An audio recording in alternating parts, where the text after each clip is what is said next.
3 days before my parents' 42nd wedding anniversary, I was quietly removed from their lives. The message came in at 7:11 p.m.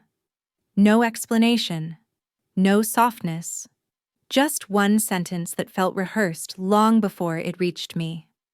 Don't come. It wouldn't be appropriate. Their celebration was happening that same night, an invitation-only event at a private coastal resort in La Jolla. Donors, executives, people whose names carried weight. I watched it unfold from my one-bedroom rental apartment, refreshing social media as champagne glasses clinked and fireworks lit the ocean behind them. Then my phone rang. My sister's voice was shaking, not angry, not accusing, afraid. Something had gone public, something she hadn't planned for. While my family posed for photos, a different story was already spreading, one involving my work, my name, and a line that had been crossed without my consent. At that moment, I didn't know how far it would go. I only knew this wasn't about a party anymore. It was about ownership, about silence, and about what happens when family decides you're expendable. Before I continue, if any part of this feels familiar to you, I'd really like to know where you're watching from and what time it is there right now. Sometimes it helps to remember we're not as alone as these moments can make us feel. If stories like this matter to you, quiet, honest stories about family work and the lines we're forced to draw, thank you for being here. And if you'd like to hear the rest of this one, I'd be grateful if you stayed with me and subscribed. I grew up inside a family that understood influence the way other families understood weather. It was always there, shaping decisions quietly, determining who was welcome and who was tolerated. For more than 30 years, my parents had built a respected name in medical supply distribution, high-end diagnostic equipment, long-term hospital contracts, relationships that survived recessions and reforms. Our last name meant reliability in certain boardrooms. It opened doors without anyone needing to knock. Paige was raised to carry that name forward. From the time we were teenagers, the path was already drawn around her. Business school, communications training, summer internships arranged through friends of friends. She learned early how to speak in rooms where people waited to be convinced, how to smile without revealing too much, how to make certainty sound effortless. I was the deviation. Not dramatic enough to be rebellious, not obedient enough to be useful. I gravitated toward data, toward patterns that didn't care who my parents were. Biomedical analytics, predictive modeling, long nights learning how numbers could expose truths people preferred to smooth over. While Paige practiced fundraising pitches, I learned to build systems that spoke only when the data demanded it. My parents never said they were disappointed outright. They didn't have to. Disappointment lived in their silences, in the way conversations shifted when I talked about my work, in the polite nods that ended discussions instead of opening them. The clearest moment came the day of my dissertation defense. I had invited them weeks in advance, marked the date on the shared family calendar. They promised they would try. That morning, my mother called from an airport lounge in Miami. There was an industry conference she couldn't miss, a panel my father had been asked to moderate at the last minute. She said it like it was weather again. Unavoidable. I passed, of course. I stood there afterward shaking hands with professors who understood exactly what I had built. I remember stepping outside into the sunlight and realizing no one from my family would ever ask what it had taken to get there. In our house, value wasn't measured by effort or originality. It was measured by continuity, by how well you protected the image that already existed. Paige fit into that equation cleanly. I complicated it. Over time, I learned how to make myself smaller at family gatherings, how to translate my work into something palatable, then eventually how to stop translating at all. It was easier to listen than to explain. Easier to let them believe I was still figuring things out than to disrupt the story they preferred. By the time I started building my own company, that role felt permanent. I didn't expect validation. I didn't expect support. I only expected distance. What I didn't understand then was how conditional that distance was. I thought being overlooked was the worst outcome. I didn't yet know how quickly neglect could turn into interest and how dangerous that interest could become once my work stopped being invisible. Pulse Metric didn't begin with ambition. It began with frustration. I was 26 working out of a low-cost co-working space that smelled faintly of burnt coffee and disinfectant. The kind of place where everyone wore headphones and avoided eye contact because no one wanted to explain why they were still there. I paid month to month. One desk, one monitor, no windows. It was enough. I had been watching hospitals struggle with the same problem for years, over-ordering certain devices, running dangerously low on others, reacting too late to shifts that were already visible in the data. Epidemiological trends, seasonal surges, regional anomalies. The information existed. It just wasn't being connected in time. So I built something quiet. An AI-driven system that could forecast medical equipment demand before shortages became emergencies. Not flashy. Not designed for pitch decks. Designed to work. I logged everything. Every iteration. Every model adjustment. Timestamps. Version histories. Redundant backups on private servers I paid for myself. I wasn't paranoid, I was methodical.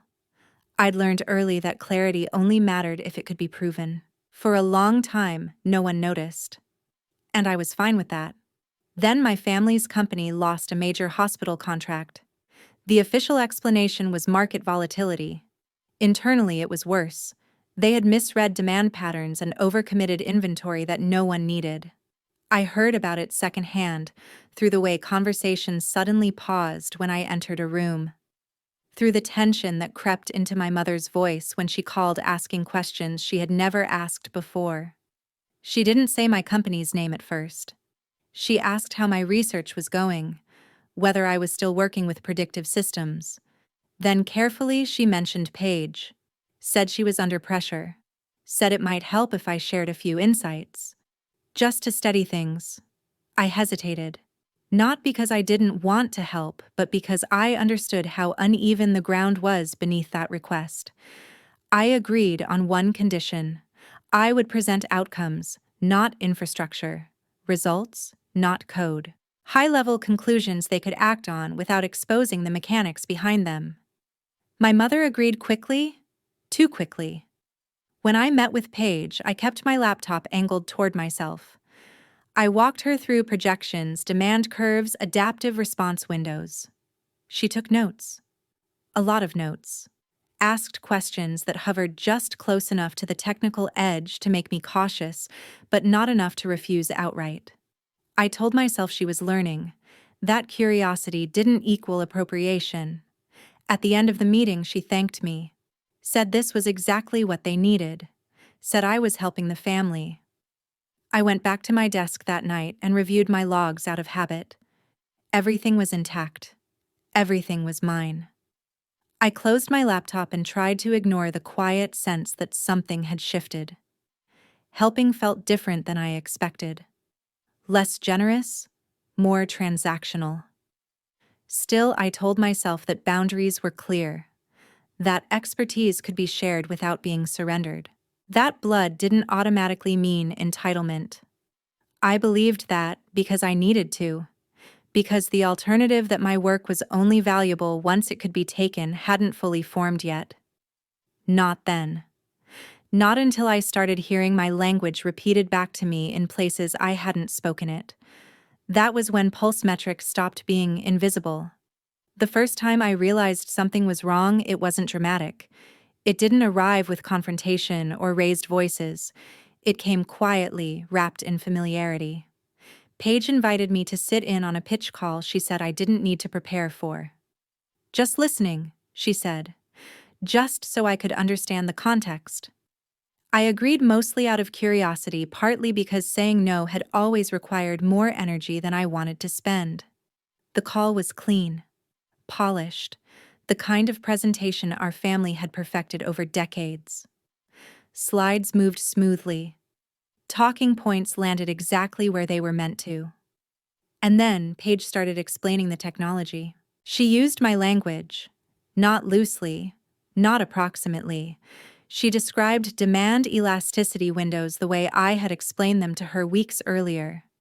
She referenced adaptive flow, indexing my term, my framework, without hesitation. She spoke with confidence, as if these ideas had always belonged to her, as if she had discovered them herself. I waited for my introduction. It came late and brief. This work was supported by an external academic advisor, Paige said, smiling. Someone who helped validate the concepts. I stared at my own hands while she spoke. External, academic, advisor. The words rearranged me into something decorative, safe, disposable. After the call ended, she sent me a message thanking me for my time, said the investors had responded well, said this could be a turning point for the company, for all of us. A few days later, she emailed me a document. She framed it as a formality, a standard confidentiality agreement, something legal wanted on file now that collaboration was happening. She said everyone had signed something similar at some point, that it didn't change anything. I read it slowly, twice. The language was dense but familiar. Broad clauses, ambiguous ownership language, improvements, derivatives, affiliates. I asked her about it. She called instead of replying in writing. Her voice was calm, reassuring. She said I was overthinking it. Said this was just how corporate structures worked. Said it protected everyone. I wanted to believe her. Not because the document made sense, but because distrust felt heavier than risk. Because admitting doubt would mean admitting I had misjudged her. Misjudged all of them. So I signed. After that, things moved faster. Too fast. I started hearing my phrasing repeated in meetings I wasn't invited to. Watching concepts I had carefully qualified being presented as settled innovations. Each time my role shrank a little more, my name appeared less. My presence became optional. I told myself this was how collaboration worked, that credit was fluid, that results mattered more than recognition, but something in me had begun to tighten. One evening, I rewatched a recording of a presentation Paige had given publicly. I hadn't planned to. It autoplayed while I was working. Halfway through, she explained a system constraint I had warned her about explicitly. She used my cautionary language but stripped of the warning. That was when I understood what had happened. This wasn't miscommunication. It was translation with intent. My work had been flattened, repackaged, and repositioned to fit a narrative that no longer included me as an owner, only as a source. I went back to my files that night, checked my logs, the timestamps, the original drafts. Everything was still there, unchanged, solid. But ownership, I realized, wasn't just about what you could prove. It was about who others believed first. And the longer I stayed silent, the more believable her version became. That was the moment I stopped wondering whether something felt wrong and started asking myself how much had already been taken. The pressure didn't arrive all at once. It accumulated. Small, reasonable requests stacked until they formed something heavier than any single demand. It started with an email from legal, not addressed to me directly, just copied. It referenced the confidentiality agreement I had signed and asked for clarification around the scope of my system. What data sources it touched, whether any components overlapped with existing company infrastructure. The questions were framed politely, but they assumed access I hadn't given. When I didn't respond immediately, my mother called. She spoke the way she always did when the family wanted something without saying it outright. Calm, practical. As if this were a minor administrative hurdle we could smooth over together. She said the lawyers were nervous, that investors needed reassurance, that this was about protecting the company's reputation. I reminded her that Pulse Metric was separate, that I hadn't transferred anything. She paused, then said something that stayed with me. "You're thinking like an individual," she said. Not like family. A week later, Paige stopped calling during the day. She showed up at my apartment one evening instead. She didn't knock the way she used to. She knocked like someone with a schedule. When I opened the door, she stepped inside without waiting to be invited. Her posture was different, rigid, rehearsed. She didn't sit. She said the board was concerned, that my project posed a risk if it wasn't properly integrated, that the NDA meant more than I seemed to understand. According to their interpretation, any derivative improvement related to medical supply forecasting could be considered affiliated work. I told her that wasn't how ownership functioned, that my system predated their involvement, that I had documentation. She smiled, but it didn't reach her eyes. Documentation only matters if you can afford to defend it, she said. That was when I reached into my pocket and turned on the voice recorder. I didn't announce it. I didn't need to. I let her keep talking. Let her outline what would happen if I didn't cooperate. Legal action, injunctions, questions raised about my credibility, about my professionalism, about whether hospitals would want to work with someone seen as disruptive. She never raised her voice. She didn't have to. The message was clear: comply or be erased slowly and expensively. For the first time, I stopped trying to explain myself. I asked her to repeat one thing. Just one. The part where she said the NDA gave them claim over my system. She hesitated, then repeated it, more carefully this time. I nodded, said I needed time to think. She left without arguing, without apologizing. When the door closed, my apartment felt smaller than it ever had. I sat on the edge of my bed and listened to the recording back. Her voice sounded steadier than I remembered, more certain, as if the decision had already been made somewhere above both of us. That was the moment it became undeniable. They didn't want collaboration. They wanted control. Not because they understood what I had built, but because they needed it to belong to them, to fit inside the story they had already sold. I backed up the recording in 3 places that night, added it to my logs, labeled it with the date and time. I didn't feel triumphant. I felt clear. Families don't usually announce when they cross a line. They normalize it. They wrap it in language about protection and legacy and shared good. They make you feel unreasonable for resisting. But sitting there alone, listening to my sister explain how easily I could be dismantled, I understood something I hadn't before. Loyalty to them was conditional, and silence was the price. I wasn't willing to pay it anymore. After that night, I didn't disappear all at once. I was erased in increments. First, I noticed I wasn't copied on emails anymore. Long threads about strategy and timelines that used to include me now ended just before my name would have appeared.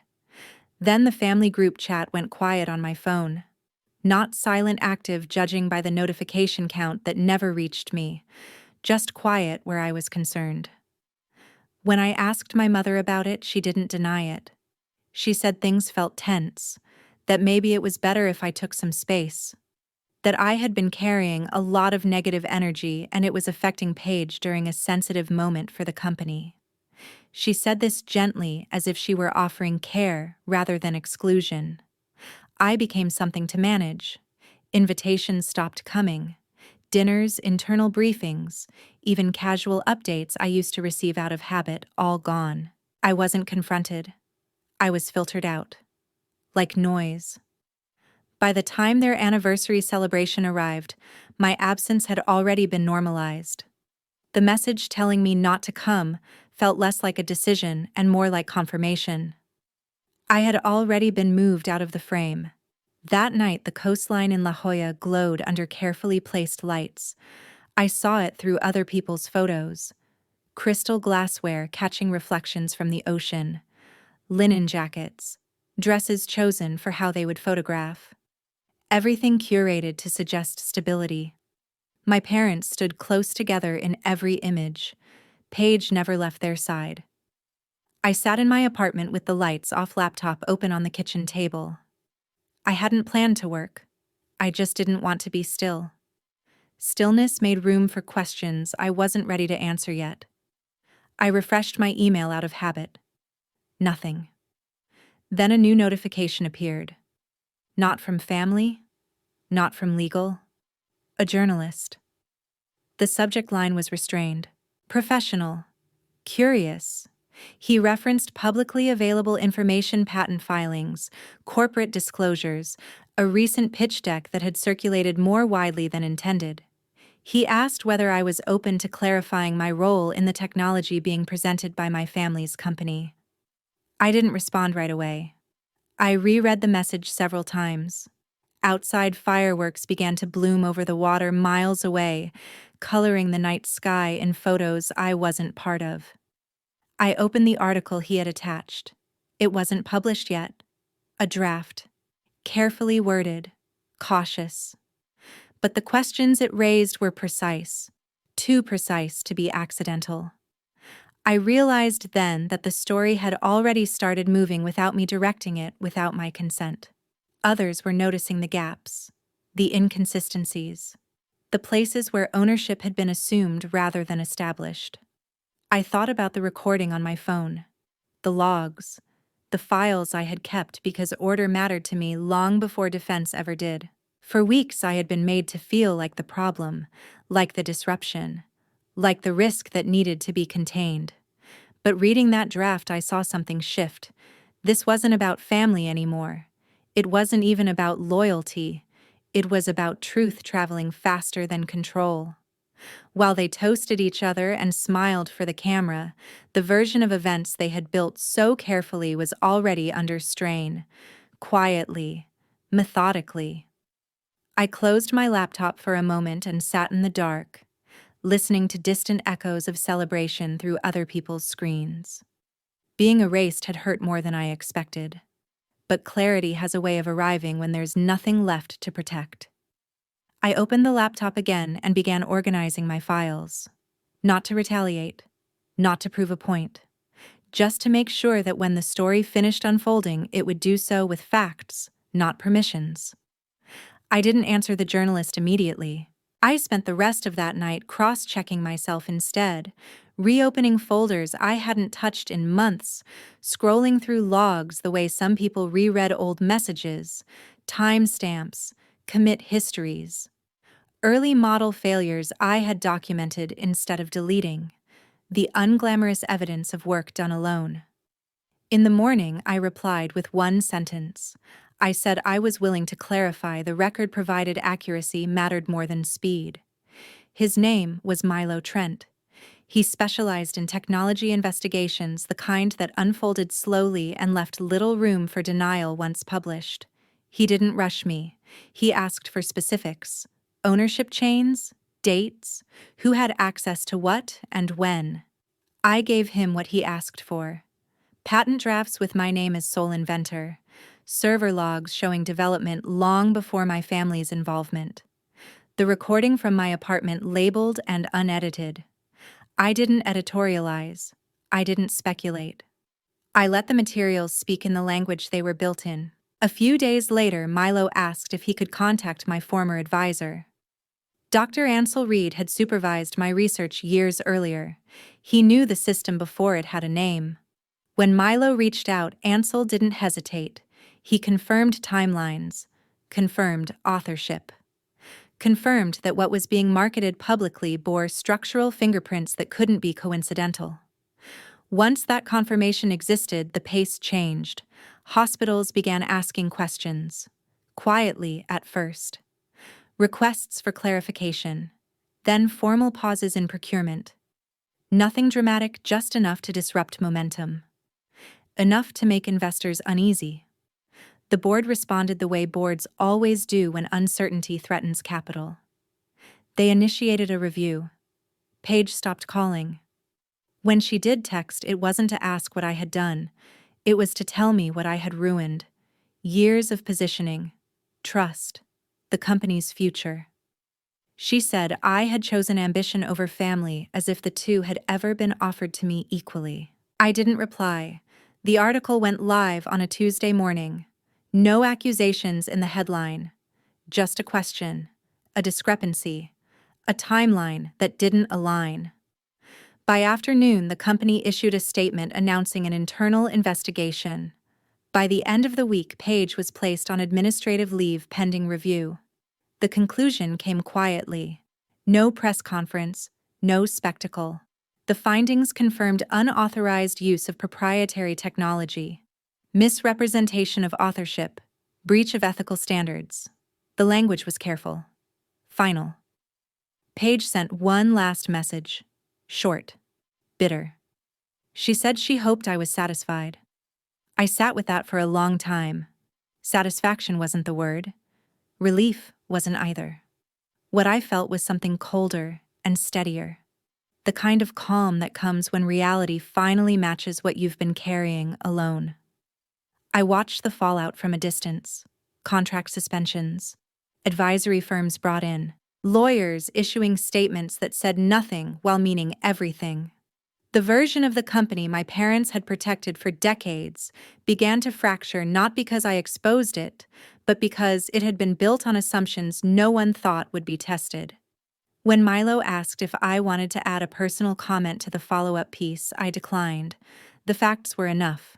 Anything else would only soften them. That week, my parents didn't call. Neither did Paige. For the first time in months, the silence didn't feel like punishment. It felt like acknowledgement. The truth had entered the room, and it didn't need my voice to stay there. My father called 3 days after the findings became official. I almost didn't answer. His name on my screen felt heavier than I expected, like a door I had already closed, deciding to open itself. When I did pick up, he didn't start with anger or accusation.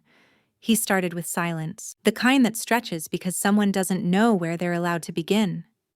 He sounded older, not just tired, diminished, as if something structural had shifted in him the same way it had in the company he'd spent his life building.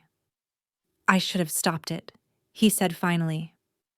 There was no preface, no attempt to soften the admission. He told me he had known at least in part, that concerns had been raised early, that legal had flagged inconsistencies, that Paige had assured him it would resolve once things stabilized. He said he chose not to push, that the timing had never seemed right. I listened without interrupting. I had waited years for honesty. I wasn't sure what to do with it now that it had arrived so late. He apologized, not carefully, not strategically, just plainly. He said he had failed to protect me, that he had mistaken unity for loyalty and silence for leadership. When it was my turn to speak, I surprised myself with how calm I felt. I told him that apologies don't reverse decisions. They don't restore months of doubt or nights spent preparing for consequences I hadn't created. I said I understood why he had stayed quiet. I just didn't accept it. He asked if we could talk in person, suggested lunch, neutral ground, time. I said no. Not because I wanted him to suffer, but because proximity would have required forgiveness I hadn't chosen yet. Because reconciliation felt like something they wanted to feel better, not something I needed to heal. After we hung up, I blocked his number, then my mother's, then Paige's. Not dramatically, methodically. One by one, there was no surge of empowerment, no sense of victory, just space. In the days that followed, I noticed how much energy I had been spending bracing for contact that never came, waiting for explanations, preparing responses I no longer needed. Without that weight, my thoughts slowed. My breathing did too. I didn't feel free. I felt unburdened, like someone who had been holding a door shut without realizing it was unlocked. There were moments I wondered if I was being unforgiving, if cutting off contact was an overcorrection. But each time I replayed the recording, reread the emails, or remembered how easily I had been dismissed as expendable, the doubt quieted. Distance wasn't punishment, it was preservation. For years I had been told to be patient, to understand context, to trust intentions over outcomes. Now I was allowing myself something different. I was choosing not to negotiate my reality anymore. When I closed the last channel of communication, I didn't feel like I was losing a family. I felt like I was finally acknowledging the one I hadn't been allowed to belong to in the first place. And for the first time since this had begun, the silence that followed felt earned. A year later, my life looked quieter from the outside. Fewer headlines, fewer explanations, more structure. Pulse metric crossed into seven-figure revenue without ceremony. No launch party. No announcement beyond the required filings. The work had matured into something stable used, relied on, quietly integrated into hospital planning systems that didn't care who I was related to. That felt like the point. I moved the company to Seattle in early spring. The office wasn't large, but it was deliberate. Natural light. Whiteboards that stayed filled because people actually used them. A small team built slowly, hired for competence rather than compatibility with anyone's last name. Every person there understood what they owned and why. For the first time, I wasn't translating myself. I began receiving invitations to speak panels on healthcare, forecasting closed-door innovation sessions, conferences that focused on outcomes rather than optics. When I told my story, I didn't dramatize it. I explained timelines, systems, decisions, where trust broke down and why governance matters even when the people involved share a history. Audiences listened differently than I expected, not with sympathy, but with recognition. Afterward, people approached me quietly. Founders, researchers, engineers. Many of them had their own versions of what I'd lived through. Work absorbed credit, redirected boundaries, dismissed in the name of collaboration. I realized then that my experience wasn't rare. It was just rarely articulated without apology. At the office, we built rituals that had nothing to do with hierarchy. Weekly reviews where everyone presented failures alongside progress. Clear documentation, clear attribution. No one assumed access because of proximity. Everything was earned and everything was recorded. The word family never came up. Instead, there was trust constructed deliberately, maintained visibly. When conflicts arose, they were addressed while still small. When someone needed time, they took it without explanation. Productivity didn't come from pressure. It came from clarity. I stopped shrinking myself in conversations, stopped preemptively softening my language. My work didn't need permission to exist, and neither did I. Occasionally, I saw updates about my parents' company, restructuring, leadership changes, contracts lost and slowly renegotiated. Paige's name disappeared from industry panels.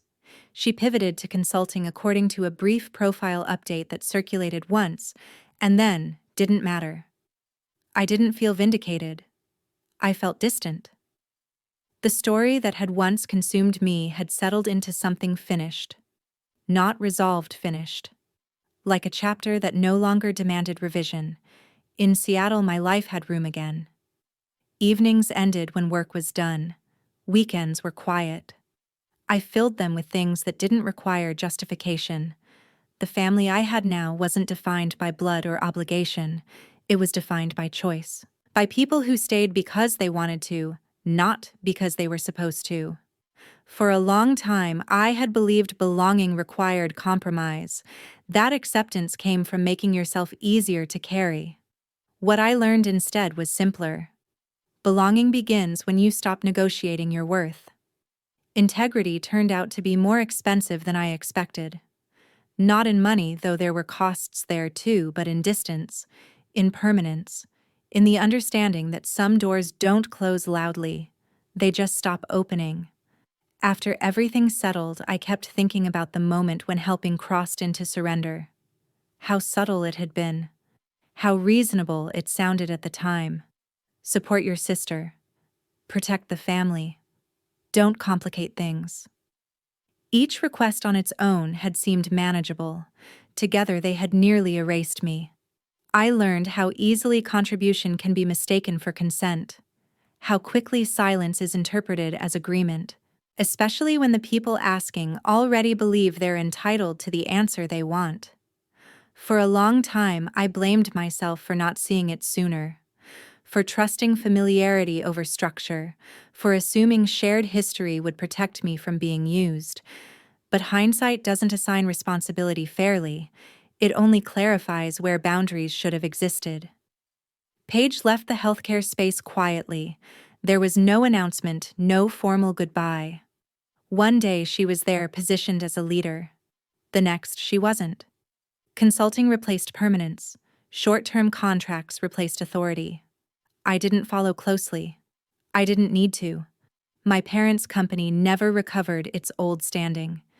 It still exists technically. Reduced. Rebranded. Cautious.